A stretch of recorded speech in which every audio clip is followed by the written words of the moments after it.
I was looking at your credentials, Thomas. You are one of only 50 master certified business intermediaries in the world. That is a rare tier. What does a master see in a business P&L that a regular broker misses completely? And before you answer that, for people who don't know what a P&L is, could you just give a quick definition of that? Sure. A profit and loss statement. As a broker, well, first of all, we're not accountants. Some of us have MBAs, I do not. Part of our job is to recast the work of the customer's accountant, right? Your accountant prepares your financials and your taxes, your tax returns, and it's their job to minimize any tax responsibilities, right? Yeah. It's our job as the broker to do a business evaluation and determine what the true profitability is of the business.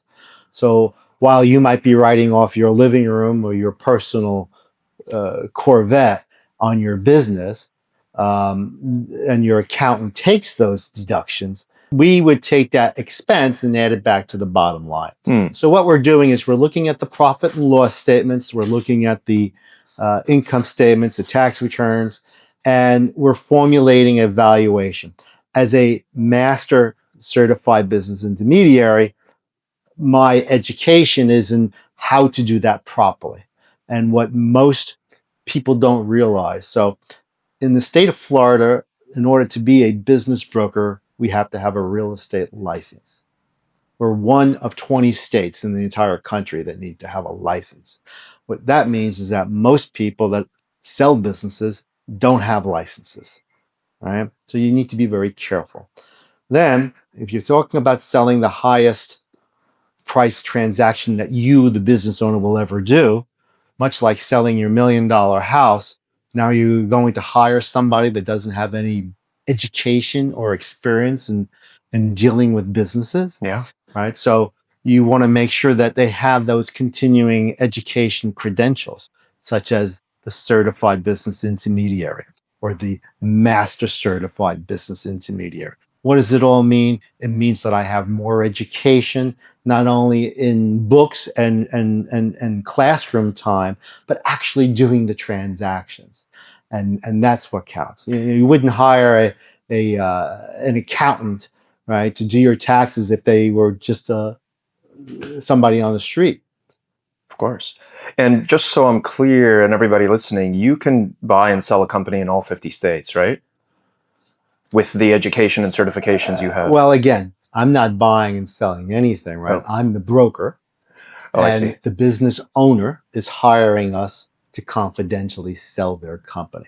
I get that a lot. Okay. I'm not a buyer. I don't buy or I don't sell. I'm a broker. It's my job to confidentially value and go to market and vet the buyers and help much like a real estate broker would help you sell your house. Yeah. Although they don't do it on a confidential basis, right? The real estate agent wants the whole world to know that the house is for sale. I don't want anyone to know that the business is for sale. I just want to find the one right person, right?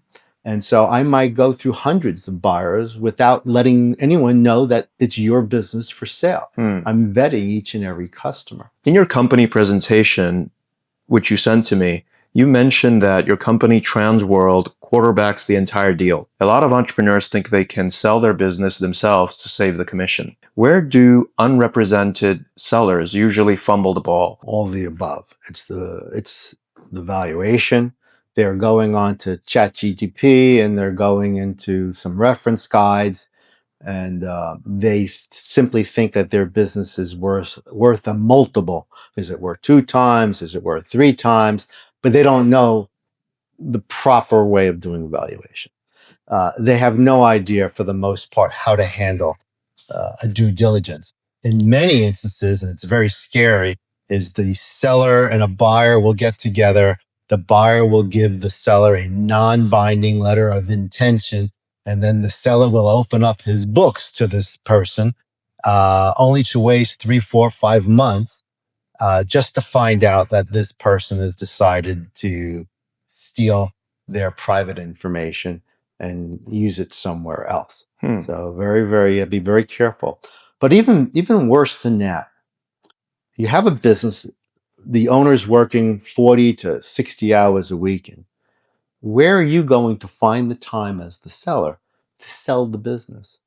I work a good 50, 60-hour week for others, right?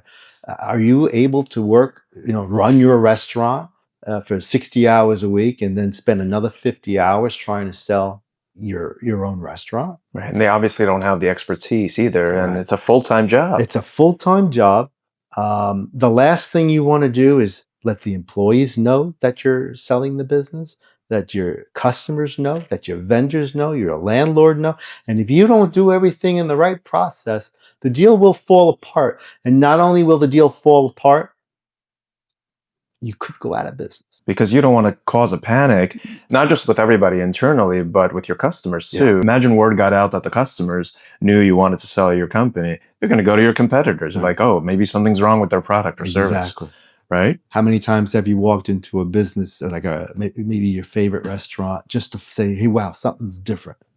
They fired the chef and there's a new chef. I did that with a local restaurant here in Fort Lauderdale about a year ago. Very, very well known. Been around for 55 years. And we found who we thought was a good buyer. They had the credentials to operate a restaurant. They had the money. We had the transaction. And in week number 1, they fired the chef that had been there for 30 years. Oh, man.